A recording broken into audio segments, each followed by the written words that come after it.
حضرت ابو ہریرہ رضی اللہ تعالیٰ عنہ روایت کرتے ہیں کہ نبی کریم صلی اللہ علیہ وسلم نے فرمایا، جس شخص نے ایک دن میں سبحان اللہ و بحمدہ 100 بار پڑھا، اس کے تمام گناہ مٹا دیے جاتے ہیں، اگرچہ سمندر کی جھاگ کے برابر ہوں۔ یعنی وہ گناہ جن کا حقوق اللہ سے تعلق ہے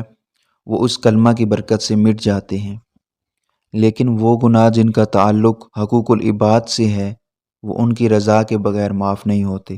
لیکن یاد رہے کہ دن میں کسی وقت کا تعین نہیں،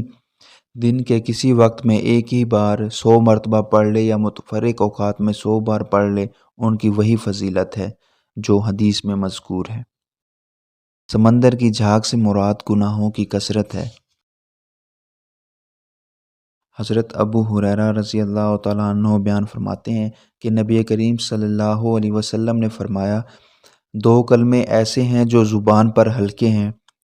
یعنی ان کا زبان سے ادا کرنا انتہائی آسان ہے،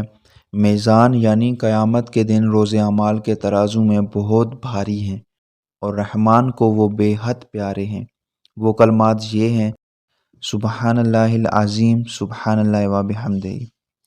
یا اس طرح بھی بیان کر سکتے ہیں سبحان اللہ و بحمدہ سبحان اللہ العظیم۔